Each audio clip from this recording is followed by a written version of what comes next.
बाळ, फ्रीजमधून श्रीखंड काढ ना. आम्ही पूर्वी घरीच बनवायचो श्रीखंड. त्याची चवच वेगळी होती. आता काय सगळं रेडीमेड. आजी, हे श्रीखंड खाऊन बघ. आज तुझ्या आईनं घरीच बनवलं की काय? हे आहे गोकुळचं श्रीखंड. अगदी जिभेवर रेंगाळणार. जिभेवरच नाही तर मनावरही रेंगाळणार. गोकुळ श्रीखंड, मनावर रेंगाळणार.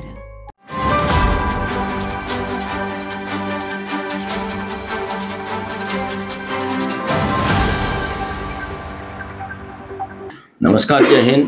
कोल्हापूर पुणे परिक्षेत्रांतर्गत 5 जिल्ह्यांमध्ये मॉडेल कोड ऑफ कंडक्टची अंमलबजावणी अत्यंत काटेकोरपणे चालू आहे. विधानसभा निवडणुका दिनांक 20 रोजी मतदान आहे.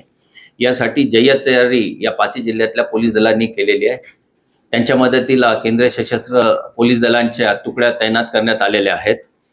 या दरम्यान दररोज जे काही जप्ती करण्यात येते त्यामध्ये अवैध स्वरूपाने येणारी दारू, ड्रग्ज, रोख रक्कम, काही फ्रीबीज यांचा आपण जप्तीचा आढावा घेतलेला आहे आणि एकूण साधारणतः 20 कोटी रुपयांचा मुद्देमाल हस्तगत केलेला आहे. यामध्ये साधारण 7.25 कोटी रुपयाची रोख रक्कम आहे, 9 किलो सोने, 60 किलो चांदी आहे, साधारण 23 लाख रुपयाचा गांजा आहे आणि 3 कोटी रुपयाचे दारू आणि इतर रसायन आहेत.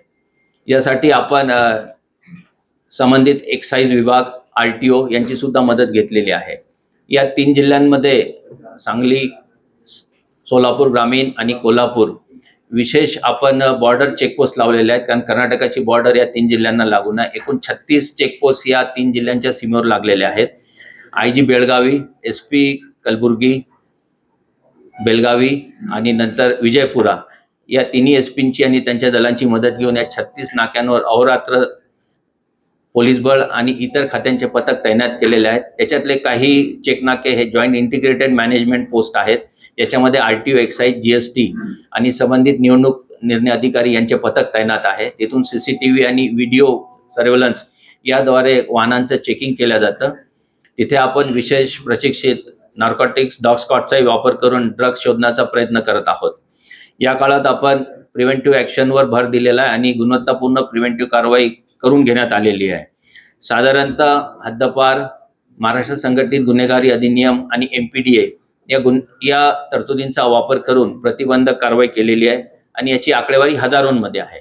पण ही गुणवत्तापूर्ण आहे आणि त्याच्यामुळे गुन्हेगारांवर आणि उपद्रवी इस्मांवर चेक आहे अशी मला आशा आहे. त्यानंतर सोशल मीडियावर विजिलन्स ठेवण्यात आलेला आहे, सर्व्हेलन्स आहे. 5 जिल्ह्यांमध्ये निवडणूक निर्णय अधिकारी आणि SP यांच्या अंतर्गत 24 तास चालणारं सोशल मॉनिटरिंग सेल आहे. सायबर सेल आणि सायबर पोलीस स्टेशन यांच्या मार्फत हे विजिलन्स ठेवलं जातं आणि ज्या कंटेंटद्वारे बदनामीकारक मजकूर प्रसारित होतो किंवा कोणाचं काही अवमानना केली जाते, हे कंटेंट ब्लॉक केल्या जातात आणि आवश्यक ठिकाणी गुन्हे दाखल करण्यात येतात. साधारणतः आतापर्यंत आपण या जप्तीमध्ये 23 अग्निशस्त्र आणि काडतुसं सुद्धा जप्त केलेली आहेत. गोव्याहून येणारी दारू सुद्धा काही ठिकाणी आपण पकडलेली आहे.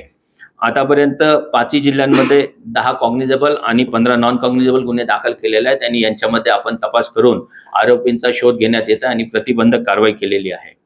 आपल्या मदतीला बाहेरून येणारे जे काही सशस्त्र बले आहेत आणि होमगार्ड्स आहेत त्यांचे पूर्ण व्यवस्था आपण केलेली आहे आणि त्यांना आणि आमच्या कर्मचाऱ्यांना निवडणूक विषयक कायद्यांचं प्रशिक्षण दिलेलं आहे. याशिवाय आमच्या कर्मचाऱ्यांसाठी पोस्टल बॅलेटची योजना राबवलेली आहे आणि आमच्या कर्मचाऱ्यांना, अधिकाऱ्यांना निवडणुकीमध्ये मतदान करता येईल अशी व्यवस्था जिल्हा निवडणूक निर्णय अधिकाऱ्यांच्या मदतीने आपण केलेली आहे.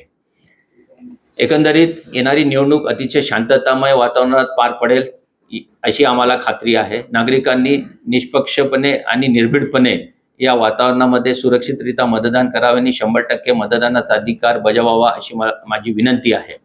यासोबतच कोणाला काही उपद्रव जाणवल्यास, कोणाची काही भीती किंवा दडपण जाणवल्यास डायल 112 किंवा स्थानिक आमचे पोलीस अधिकारी, पोलीस अधीक्षक यांना त्वरित संपर्क साधावा ही सुद्धा माझी विनंती.